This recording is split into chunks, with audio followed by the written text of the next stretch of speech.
بسم اللہ الرحمن الرحیم۔ السلام علیکم ورحمۃ اللہ وبرکاتہ۔ کوئی بھی انسان استغفار پڑھتا ہے، اس کے بدلے میں اللہ رب العزت کیا فرماتے ہیں؟ استغفار پڑھتے وقت اس انسان سے کوئی غلطی سرزد تو نہیں ہوئی؟ آپ صلی اللہ علیہ وسلم کا ارشاد گرامی ہے، قسم ہے اس رب العزت کی جس کے قبضہ میں میری جان ہے، میں روزانہ 70 بار سے بھی زیادہ استغفار پڑھتا ہوں اور توبہ کا طلبگار رہتا ہوں۔ بہت سے لوگوں کے منہ سے استغفار کی آواز سنتے ہیں۔ استغفار کا مطلب ہے یا رب العزت ہمیں بخش دے۔ ہم بعض لوگوں کی یہ عادت بن چکی ہے اور یہ بہت اچھی بات ہے۔ استغفار کی تسبیح پڑھنے سے آپ کی بخشش ہو جائے گی۔ جب استغفار آپ کے دل سے نکلے گا اس وقت اللہ رب العزت آپ کو بخشش عطا فرمائیں گے۔ سرور کونین صلی اللہ علیہ وسلم نے فرمایا، گناہوں پر شرمندہ ہونا توبہ کے زمرے میں آتا ہے۔ جب کوئی انسان سچے دل سے اللہ سے توبہ کرتا ہے، اللہ رب العزت ساتوں آسمانوں سے نیچے آ کر پہلے آسمان تک اس انسان کو خاص نگاہ سے دیکھتا ہے اور توبہ کرنے والے انسان کو کہتا ہے، میں تو کب کا تیری توبہ کا انتظار کر رہا تھا، لوٹ آؤ اپنے رب العزت کی طرف، لوٹ آؤ اپنے مغفرت کے لیے۔ اللہ تعالیٰ فرماتے ہیں، دوڑو انسان جنت کی طرف جس کے دروازے کی چوڑائی زمین اور آسمان کے برابر ہے۔ اپنے رب سے ہمیشہ مغفرت کی طلب کیا کرو۔ جب کوئی انسان توبہ کر کے اللہ رب العزت کو پکارتا ہے تو اللہ رب العزت اس کو 70 بار جواب دیتا ہے، لبیک میرے بندے۔ ایک انسان ہر وقت یا سنم کہتا رہتا، ایک دن زبان پھسلی، اس انسان نے کہا یا سمد، یہ اللہ تعالیٰ کا نام ہے اور اس کے معنی بے نیاز ذات۔ اللہ تعالیٰ نے اس کو 70,000 مرتبہ لبیک کہا، اے میرے انسان میں حاضر ہوں، کیا چاہتا ہے، کیا مانگتا ہے، مجھ سے مانگ میں تجھے عطا کروں گا۔ اللہ رب العزت سے فرشتوں نے عرض کی، اے ہمارے مولا کریم، یہ آپ کو نہیں بلکہ یہ تو یا سنم پکار رہا ہے اور غلطی سے آپ کا نام اس کے منہ سے نکلا ہے، یہ تو ساری زندگی یا سنم کہتا رہا۔ اللہ رب العزت فرشتوں کو فرماتے ہیں، مجھے معلوم ہے یہ انسان مجھے نہیں پکار رہا، غلطی سے ہی صحیح اس نے اپنے رب کو پکارا تو صحیح، اگر میں اس انسان کو جواب نہ دوں اس انسان اور مجھ میں کیا فرق رہ جائے گا۔ اللہ اکبر۔ کوئی انسان غلطی سے یا بھول کر یا جان کر اللہ رب العزت کا نام لے، اللہ رب العزت اس کا ثواب بھی اس انسان کے حصے میں ڈال دیتا ہے۔ اگر انسان کے منہ سے استغفر اللہ ہی نکلے اس کا ثواب بھی اللہ رب العزت اس انسان کو عطا فرماتا ہے۔ اگر کوئی انسان سمجھے اس کے گناہ استغفار پڑھنے سے ہو جائیں گے تو بالکل یقیناً اسے استغفار پڑھنا چاہیے، اللہ تعالیٰ اس کی بخشش فرمائے گا۔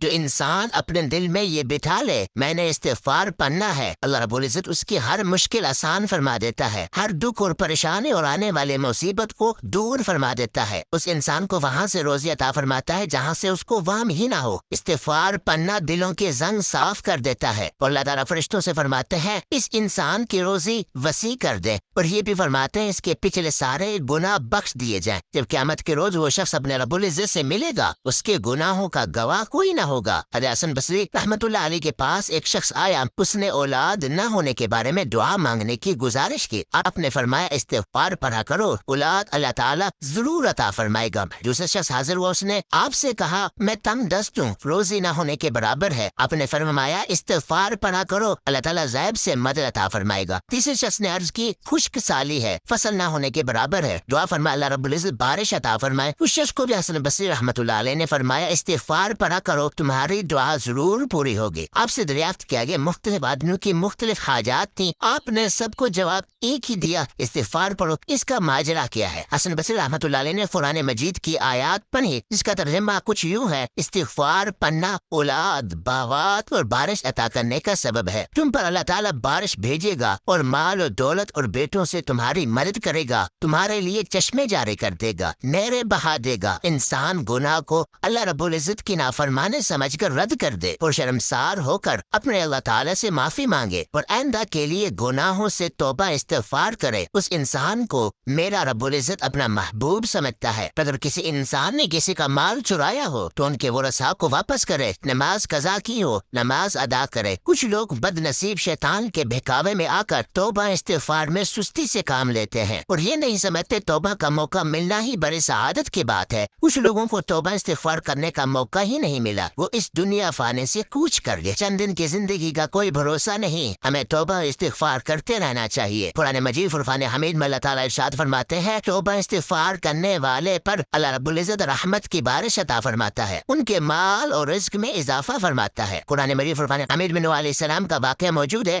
نوح علیہ السلام نے اپنی قوم کو ان کے گناہوں کے بخشش اور استغفار کرنے کی بار بار تلقین کی، اور بے شک وہ بخشنے والا ہے، آسمان سے بارش برسائے گا، تمہیں خوب مال اور اولاد میں ترقی دے گا، سرسبز باغ عطا فرمائے گا، پانی کی نہریں نکال دے گا، خوشحال زندگی کا ذریعہ استغفر اللہ ہے۔ اس مبارک صحیح بخاری میں موجود ہے، اللہ رب العزت توبہ استغفار کرنے والوں سے اس قدر خوش ہوتا ہے جیسے گم شدہ اونٹ ملنے پر مالک خوش ہوتا ہے، اس سے بھی زیادہ اللہ رب العزت توبہ استغفار کرنے والے سے خوش ہوتا ہے۔ ہم سب مسلمانوں کو چاہیے دل سے استغفار کریں، نماز، روزہ، قرآن پاک کی تلاوت بترتیب اور سچے دل سے پڑھیں۔ آپ صلی اللہ علیہ وسلم نے ارشاد فرمایا، ہمیں اٹھتے بیٹھتے چلتے پھرتے اللہ کا ذکر کرنا چاہیے اور توبہ استغفار کرنا چاہیے، اور جو لوگ اللہ رب العزت کا ذکر کرتے ہیں وہ مر کر بھی زندہ ہے، اور جو لوگ اللہ تعالیٰ کا ذکر نہیں کرتے وہ زندہ ہو کر بھی مردہ ہے بلکہ مردار ہو گئے۔ ہمارا منہ ہر وقت اللہ رب العزت کے ذکر سے آشکار اور میٹھا ہونا چاہیے، کیونکہ شیطان ہر وقت انسان پر حملہ آور ہوتا ہے۔ اگر انسان اللہ کا ذکر کرتا ہے تو شیطان اس انسان سے ڈر کر بھاگ جاتا ہے۔ ہمیں چاہیے ہر وقت توبہ استغفار کریں اور درود پاک کو اپنی حفاظت کے لیے 24 گھنٹے پڑھتے رہنا چاہیے، اور ہمارے اللہ رب العزت سے دعا ہے کہ اللہ رب العزت ہر انسان کی توبہ قبول فرمائے۔ اللہ رب العزت ہم سب مسلمانوں کا حامی و ناصر ہو، آمین۔